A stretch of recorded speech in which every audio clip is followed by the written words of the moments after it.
ಗೆಲ್ಲೋದು, ಗಿಲ್ಲಿನೇ ಗೆಲ್ಲಬೇಕು. ರೈತರ ಮಕ್ಕಳು ಬೆಳಿಬೇಕು. ಹಳ್ಳಿಯಿಂದ ಬಂದಿರೋ ಹುಡುಗ ತುಂಬ ಕಷ್ಟದಿಂದ ಬೆಳೆದಿದ್ದಾನೆ. ಅವ್ನು ಗೆದ್ರೆ ಇಡೀ ಕರ್ನಾಟಕಕ್ಕೆ ಖುಷಿ ಆಗುತ್ತೆ ಅಂತ ಹೇಳ್ತೀನಿ. ತುಂಬ ಚೆನ್ನಾಗಿ ಆಟನೂ ಆಡ್ತಾನೆ. ಮತ್ತು ದಡ್ಪುರ ಹುಡುಗ ನಮ್ಮೂರು ಹುಡುಗನೇ ಆದರೆ ಚೆನ್ನಾಗಿ ಗೆಲ್ಲಬೇಕು.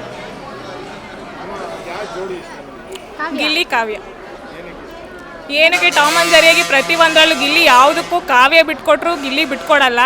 ಸೊ ಹಂಗಾಗಿ ಕಪಲ್ಸ್ ಅವರು ಚೆನ್ನಾಗಿದ್ದಾರೆ,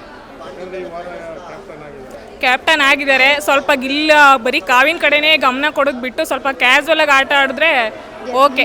ಈ ಕಾವು ಅಂತಾನೆ ಕಾವಿನ ಬಗ್ಗೆನೇ ಇದು ಮಾಡೋದ್ರಾಗಲ್ಲ. ಕ್ಯಾಪ್ಟನ್ ಆಗಿ ಏನು ಮಾಡಬೇಕು ಅವನು. ಇವಾಗ ಅಲ್ಲಿ ನೀರ್ದೇನೋ ಆಟ ಆಡ್ತಾ ಇದ್ದಾರೆ, ಅದನ್ನ ಏನು ಸರಿ ಇದೆ, ಸ್ಪಂದನ ಅಂದರೆ ಜಾಸ್ತಿ ಇದೆ ನೀರು, ಬಟ್ ಅದು ಅವ್ನು ನೋಡ್ತಿಲ್ಲ.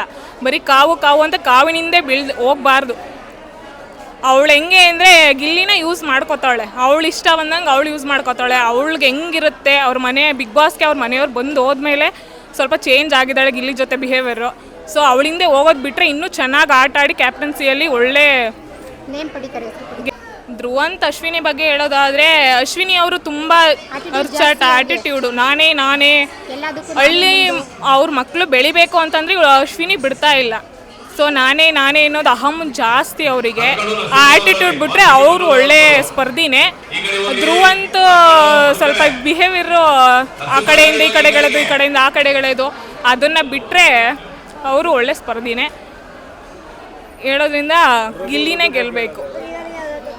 ರಘು ಬಗ್ಗೆ ಹೇಳೋದಾದರೆ ಅವರು ಒಳ್ಳೆಯ ಸ್ಪರ್ಧಿ.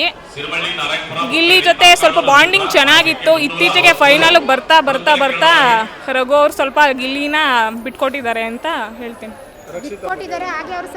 ರಕ್ಷಿತಾ ಒಳ್ಳೆ ಹುಡುಗಿ, ಬಟ್ ಇರೋದನ್ನ ನೇರವಾಗಿ ಮನಸ್ಸಿಗೆ, ಅವಳಿಗೆ ಕನ್ನಡ ಪೂರ್ತಿ ಬರಲ್ಲ. ಧ್ರುವಂತ್ ತುಂಬ ಹೇಳ್ಸಿದ್ದಾರೆ ಅವ್ರನ್ನ. ಕನ್ನಡ ಬರಲಿಲ್ಲ ಅಂತಂದ್ರು ಅವ್ರು ಕನ್ನಡನ ಅರ್ಥ ಮಾಡಿಕೊಂಡು ಕಲ್ತ್ಕೊಂಡು ಆಪೋಸಿಟ್ ಅವ್ರ ಮನಸ್ಸಲ್ಲಿ ಏನಿರುತ್ತೆ ಸ್ವಚ್ಛ ಮನಸ್ಸಿನ ಹುಡುಗಿ ಅವಳು ರಕ್ಷಿತಾ ಅಂತ ಹೇಳ್ತೀನಿ.